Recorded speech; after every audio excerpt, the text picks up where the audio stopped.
Hello there, world of tankers, and welcome to the channel. I'm your host, Burning Peak, and in today's video, I'll be playing in the K91. This is one of the weirdest vehicles in the game when it comes to the armor, when it comes to the overall playstyle and capabilities. See, the K91 is a tier 10 Soviet rear turreted medium, and that alone, a rear turreted medium, already is awkward. But it gets even weirder because the turret doesn't fully traverse. It goes like maybe 110 degrees to the right and to the left. It's not a full traversing turret. In fact, we can see that if I make my way over here. It goes, 110 degrees back to the left and to the right. So it's just enough that you can look over the rear of your tank, kind of like a T-28 prototype, but not enough to actually look at the rear of your vehicle. Now, it's not that big of a deal, as this tank is fairly mobile, but it is still kind of funky that you have that conundrum there. And then there's gun depression. Over the sides, the K91 is 9 degrees, but over the front, it only has 5 degrees because it's rear turreted. So it's got all these wonky things going for it. It features almost zero armor. I'm not even going to bother to show the armor. Track wheels are an instant pen and shot trapped, so you're just going to get penned every time. The turret is a little troll, but not great. But nobody's going to shoot at your turret unless it's the only thing they can see anyway. So we're going to find out what we can do here. Now, I am running the most DPM I possibly can on this tank. We have a rammer, we have vents, and we have a directive rammer, and we also have our field mods kitted out for DPM, giving us over 4,300 effective and a 4.45 second reload. That is insane when you think about it. I mean, we literally have the ability to just perma-track something if we can get them in the track wheel, which is, well, it's a little ridiculous. But the downside is obviously the fact that we don't have much damage per shot, and this vehicle has very little protection, so we have to be careful. But we will see what we are able to do.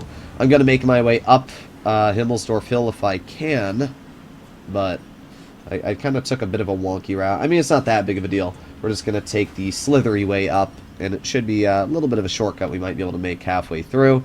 So let's just squeeze over here.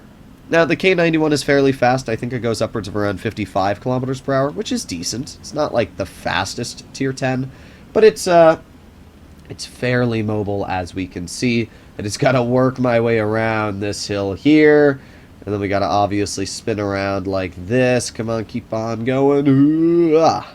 Well, the super conch is detected, but that doesn't really matter. And the mouse. Okay. Well, what do they have? So we know that the super conch's not going up top, which is really nice. Wow, that mouse already bled a lot of health. About 1,400. But yeah, the good news is that we don't have to fight the super conch up here, because that's a really cringe tank. We also don't have to fight the 4005. So most likely we're going to be fighting a lot of mediums.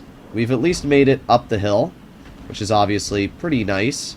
Let's see if that TVP is overpoking. Well, we do have overpokes, but we're not able to hit them as of yet because of the weird, awkward gun depression this tank does feature. Okay, well, let's make our way up here, and we're going to get... What do you mean withdraw? What, are you going to, like, block me? Like, bruh. Whoa, great poke. Oh, you going to do it again? Oh, there you go. He does do it again. We get a shell into the TVP, but we get bled in the process a little bit. However, we get one more shell into the enemy there, and he's not enjoying our company all too much. We're gonna see if we can... Oh god, that's not what I wanted. Okay, we're good, we're good. Alright. Yeah, the problem is I need to, like, side scrape this position to obviously be somewhat effective. We also have the minnow off to the side. Yeah, this just isn't happening right now. I'm not going to waste my time on these guys. Well, maybe if the T-22 pokes it. There you go. Nice 365 into his tank. Pretty good stuff. I mean, the way this vehicle's armor works is obviously incredibly awkward. Oh, we bounced the Progetto Hall. Unfortunate. Oh boy, the minnow is moving up, which is not what I want even remotely. Minnow shot. Let's aim it on his lower plate. There you go, 295. And let's see if we can get any other shells out. Alright, well, I don't want to bleed health is the problem, because obviously this is not a heavily armored vehicle in that regard. Well, 50B is going to die. Not really sure why he's poking that, but we got a shell into the T-22. And then we aim it on the minnow's lower plate. We got a pen into him for 398. I mean, this tank does obviously feature very, very solid... Oh, my rat. That was just an awful poke from me, I will admit that. That minnow was able to pen me, and that's not what I want. I'm not really sure why this T-22 is poking me every second, because he's losing the trade, to be honest. But my team is screwing me. Yeah, this is bad. This is really bad. Well, if I'm going to die, I might as well try and get a little bit of extra damage out. We got one shell into the minnow, and let's see. Let's see if we can get any more out. We get a shell into the prog. We're up to 3,300, which is already pretty good if I say so myself. We're going to load heat just because of everything unfolding here. I think that's the best play I can make. Nice 357 into the T-22, and we kill the T-22. Pretty good, actually. And, well, we got the 907 over here. Minnow gets shot at by artillery. Let's see if we can possibly hatch the minnow. Nope, we don't hatch him with that one. Let's try again, and oh boy. Is he going to roll around the corner? Well, we hit him. We did 4,000 damage, to be fair. I mean, we held this flank a lot longer than we should have been able to. We killed the T-22. We got the Progetto bled. We got the minnow bled. I think the major reason why we were able to do so well is people just don't realize how much DPM and how quick the reload is on this tank. I mean, the fact that this thing has so much DPM, it's literally just a farm fest. And as I said, unfortunately, our team didn't do great. I made a bit of a mispoke earlier. However, I don't think it would have mattered all too much. Taking a look at the post-game results, we can see that we did alright. 4,031 damage, places us top on the team just by a little bit, but we did get quite a bit more XP as we were right up there in the front line doing as much as we possibly could. The K91 is definitely a funky vehicle in the way that it works, because the armor isn't good, but you can get some wonky bounces due to the turret. But it's really just the turret not fully traversing makes it very awkward, because when you're trying to deal with a situation where you're poking, you know, it's rear turreted, so ideally you want to poke showing the back of your hull, poking your turret out behind you so you can snap somebody and pull in the cover, kind of like you do in a Boss Chatillon. But it's so awkward because if you over-angle it, you can't get it out. But we were able to get it to work in that first game. We got a lot of damage out. And, well, we're actually going to take a look at a replay now. My friend's PC ended up dying. I built him a PC and shipped him it, and he just called me on the phone and said the front glass panel was broken. So I was just helping him troubleshoot that, make sure everything was working. So I played some games while we were talking, and that's what I'm going to use for the next battle. We arrive on Live Oaks, which is an alright map for a vehicle like this. Any map that has a lot of, obviously, positioning, you can use the vehicle, get out that solid DPM and accuracy is going to be key. Sure, having a smaller map where you can possibly get that DPM out quickly, like Himmelsdorf, is alright, but at the end of the day, I personally would much rather have a big map. So we got one shell into the enemy 54 lightweight right in the beginning of the game for 335. Not a bad start. I honestly need to stop going to this side of the map. I'm so used to, like, in a TD or something, trying to work this position here, but it just never works. It really never works. So we get spotted by the Sheridan, and the problem is, I mean, right now they don't have too many deadly TDs. They have a Conway and a Foch, so it's not that big of a deal. But when the enemy team does have some very dangerous tank destroyers that can, you know, lock you down and nuke you, maybe a 4005 or something, working the spot can be really sus, and it's pretty obvious to understand why.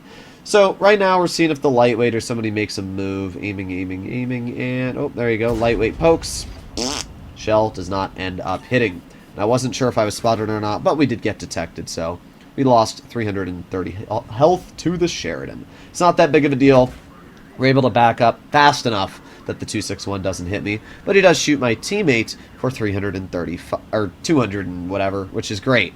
Don't we love artillery? The most fun, engaging thing in the world of tanks.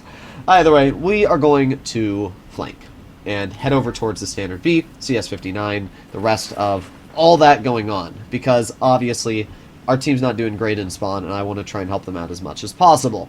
We have the 268 version 5, who is hopefully going to help out.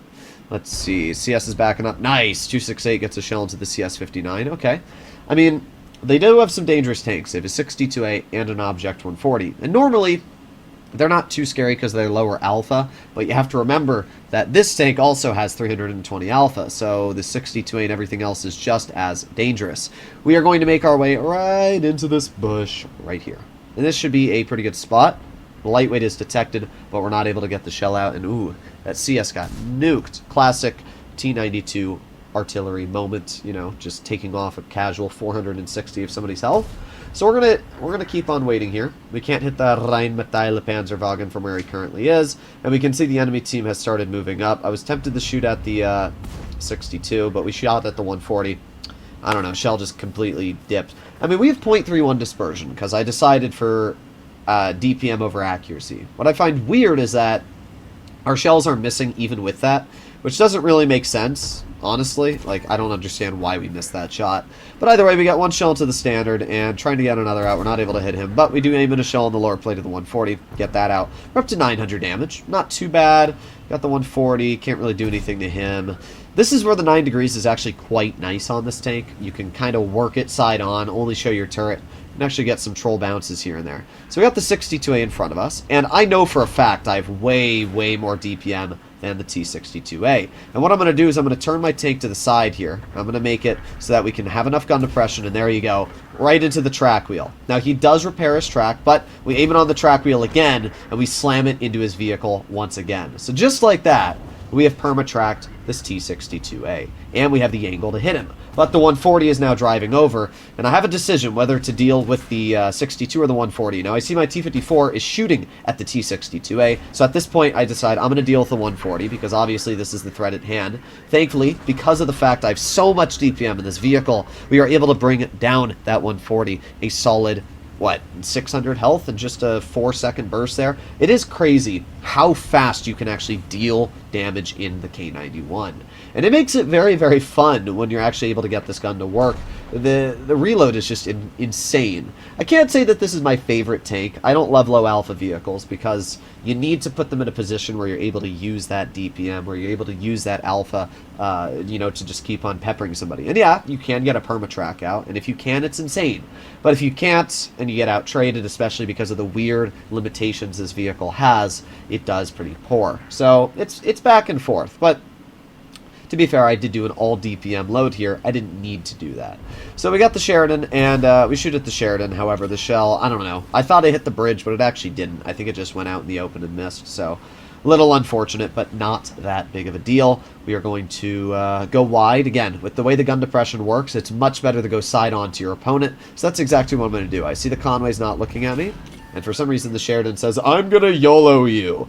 Well, obviously, with the level of DPM I have, there's no world where that Sheridan's ever going to be able to beat my tank. So, we get a shell into him. Conway gets hit by artillery, which is a little annoying because it takes away some of our damage, but we aim it on the roof of the Conway, and we finish him off. The Foch shoots at me. However, we shouldn't be spotted anymore, just because of the fact that, well, the only thing that was detecting me was the Sheridan. So we get a nice little slap into the Foch once. We're going to load in a heat shell, even on his lower plate. Looks like the shell goes a little high, bounces off of his upper plate. Let's try again. There you go. That one pens. 4,465 damage dealt, and a pretty solid game.